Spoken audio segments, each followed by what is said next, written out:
कमाल खुदा है जमाल मोहम्मद। मोहम्मद ने आकर कुफर को मिटाया, कुफर को मिटाकर सदाकत उठाया। मोहम्मद की उम्मत न जाएंगे दोज़ख, ये वादा रसूल खुदा कर चुके हैं। सिवाए मोहम्मद अदालत में मेरी वकीलों मुख्तार कोई नहीं है। ओ अल्लाह, আজরাইল সালাতু ওয়াসসালামকে রাসূল পাক সাল্লাল্লাহু আলাইহি ওয়াসাল্লাম বলছেন, আজরাইল তুমি যে কাজে এসেছো তোমার কাজ তুমি শুরু করো, আমি তোমাকে অনুমতি দিয়েছি। সাইয়্যিদানা আজরাইল সালাতু ওয়াসসালাম ডান হাতটা রাসূল পাক সাল্লাল্লাহু আলাইহি ওয়াসাল্লামের সিনা মোবারকের উপর আস্তে করে রেখেছেন। আল্লাহ নবী বলছেন, না, আজরাইল হাত উঠাইয়ে ফেলো, হাত উঠাইয়ে ফেলো। আজরাইল সালাতু ওয়াসসালাম ভয়ে কান্না শুরু করে দিয়েছে। আমার নবীকে বলছেন, ইয়া রাসূলুল্লাহ, আপনি কি ব্যথা পেয়েছেন? আপনি কি কষ্ট পেয়েছেন? আমি তো ইচ্ছা করে আপনার সিনা মোবারকে হাত রাখিনি। আল্লাহ পাক আমাকে যেভাবে হুকুম করেছেন আমি সেভাবে করছি। ইয়া রাসূলুল্লাহ, আমার কাছ থেকে যদি বেয়াদবি হয় আমাকে মাফ করে দিবেন। আপনি কি কষ্ট পেয়েছেন? নবী বলছেন, আজরাইল তুমি যখন তোমার হাতটা আমার সিনের উপর রেখেছো আমার মনে হচ্ছিল বিরাট একটি পাহাড় সিনের উপর উঠাইয়া দিয়েছে। এখন আমি চিন্তা করতেছি আমার সাথে যদি এভাবে হয় আমার উম্মতদের জান কবজ করার জন্য তুমি কিভাবে আচরণ করবা। আমি তো উম্মতের জন্য চিন্তায় পড়ে গিয়েছি। সুবহানাল্লাহ। রাসূল উম্মতের জন্য কেঁদেছেন, উম্মতের জন্য দোয়া করেছেন, ঠিক কিনা?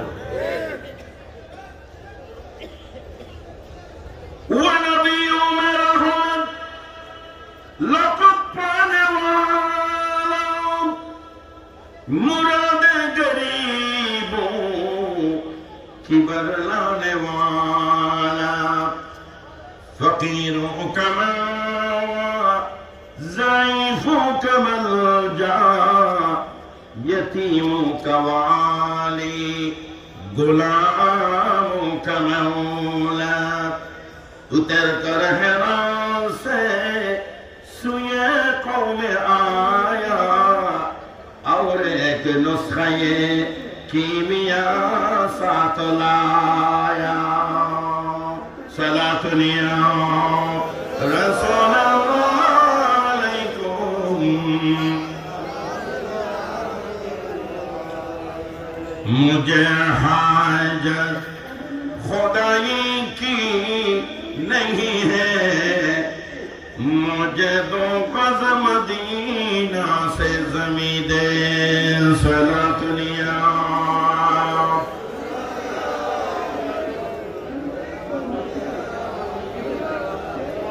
বলতে চাচ্ছিলাম জান্নাত 5 শ্রেণীর মানুষের জন্য আকাঙ্ক্ষিত, ঠিক কিনা?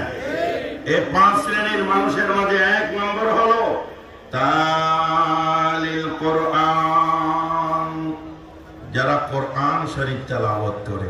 সুবহানাল্লাহ। এই কোরআন মানুষের সাথে কবরে থাকবে। সুবহানাল্লাহ।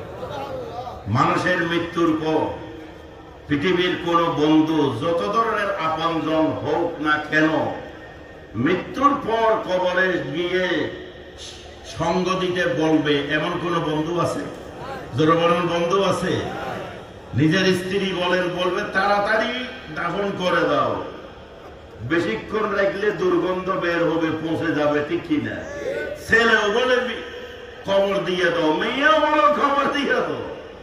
পৃথিবীর যত আপনজন আছে সবাই বলে না না দেরি করিও না, তাড়াতাড়ি খবর দিয়ে দাও। কেউ বলবে না যে ওনাকে একটু রেখে দাও, আমি 1 সপ্তাহ আমি ওনাকে নিয়ে থাকবো, অথবা আমাকেও তার সাথে কবরে ঢুকাই দাও। কে বলবে? রহমতের নবী বলছেন খবরে গিয়ে বন্ধুর পরিচয় দেবে কোরআন। قال النبي صلى الله عليه وسلم إذا وضع الميت في قبره جاءه القرآن عند رأسه। রহমতের নবী বলছেন মানুষকে যখন কবরে শোয়া হয়, পৃথিবীর কোন আপনজন কোন বন্ধু গিয়ে সেখানে সাহায্য করবে না, গিয়ে সঙ্গ দেবে না। রহমতের নবী বলছেন দুনিয়ার মাঝে আপনি থাকা জীবনে কোরআন তেলাওয়াত করেছেন, অর্থ সহকারে কোরআন বুঝেছেন, কোরআনের আইন কোরআনের সমাজ কায়েমের জন্য জেল জুলুম হুলিয়া সবকিছু উপেক্ষা করে আপনি আল্লাহর কোরআনকে সম্মান শ্রদ্ধা করেছেন, আল্লাহর কোরআনের আইন বিধান এই জমিনের জন্য প্রতিষ্ঠার জন্য আপনি কাজ করেছেন। আমার নবী বলেছেন সে কোরআন কবরের ভিতর মাথার পাশে বসে পাহারাদারি করবে। যারা বলুন সুবহানাল্লাহ। সে কোরআনের সাথে কি বন্ধুত্ব রাখতে পারি না? যারা বলেন রাখতে পারি না। দুনিয়ার বন্ধু কেউ কি যাবে? আখিল্লাউন ইদাস্তাগনাইতু আনহুম ওয়া আদাউন ইযা নাযালাল বালাউ উহিব্বুস সালিহিনা ওয়া লাস্তু মিনহুম লাআল্লাল্লাহা ইয়ারযুকুনি সালাহা। বন্ধু এমন জোগাড় করেন যে বন্ধু মৃত্যুর পরেও আপনাকে আমাকে সাহায্য করতে পারবে, সেটা হলো আল্লাহর কোরআন। ঠিক কিনা বলো? জনগণ ঠিক কিনা বলো? মাওলানা মাহমুদ আলী সাহেব এবার বুড়ো নোয়ার আগে এবার এখনো 18 বছর যে যুবকর মতো আল্লাহ 100 বছর সালাতুলিয়া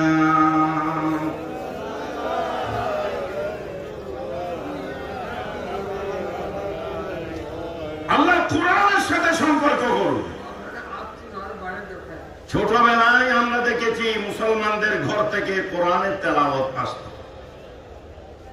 আল্লাহ রাব্বুল আলামিন বলেন আল্লাযীনা ইযা যুকিরাল্লাহু ওয়াজিলাত কুলুবুহুম ওয়া ইযা তুলিয়াত আলাইহিম আয়াতুহু زادتهم إيمانا وعلى ربهم يتوكلون। سبحان الله। আল্লাহ তাআলা বলছেন আল্লাহ তাআলার জিকির যদি করা হয়, এই জিকিরের দ্বারাই কলবের ভিতরে একটি কম্পন সৃষ্টি হবে। আর যদি আল্লাহ বলছেন কোরআন তেলাওয়াত করা হয়, এই কোরআন তেলাওয়াতের মাধ্যমে ঈমান শক্ত হবে, মজবুত হবে, দৃঢ় হবে। যারা বলুন সুবহানাল্লাহ। বাইতুল শরীফের প্রধান রূপকার শাহ সুফি মাওলানা আব্দুল জব্বার রাহমাতুল্লাহ আলাইহি হুজুর বলতেন ফজরে সুবহে সাদেক হওয়ার পরে সূর্য ওঠার আগ পর্যন্ত যে একটি শীতল বাতাস, নরম বাতাস দুনিয়ার উপর দিয়ে বয়ে যায়, এই বাতাসটি কি আমাদের বাংলাদেশের বাতাস? এই বাতাসটা কি ইন্ডিয়ার বাতাস, পাকিস্তানের বাতাস? আমার হুজুর বলছেন এই বাতাস হচ্ছে মদিনার বাতাস। সুবহানাল্লাহ। যেই সমস্ত ঘরে, যেই দোকানে, যেই মার্কেটে, যেই সমাজে সুবহে সাদেক হওয়ার পর থেকে সূর্য ওঠার আগ পর্যন্ত বড় বড় আওয়াজ করে কোরআন শরীফের তেলাওয়াত হবে, ওই কোরআনের তেলাওয়াত ওই নূরানি বাতাসের দ্বারায় যদ্দূর পর্যন্ত পৌঁছে যাবে, গোটা এলাকা থেকে আযাব গজব বিপদ রোগ ব্যাধি দূর হয়ে যাবে। জোরে বলুন সুবহানাল্লাহ। কোরআনের তেলাওয়াতকারী এই জমিন থেকে নিচ্ছিন্ন করে দেওয়ার জন্য পাশ্চাত্য সভ্যতা আমাদের মুসলিম রাষ্ট্রগুলোকে ধ্বংস করে দিয়েছে।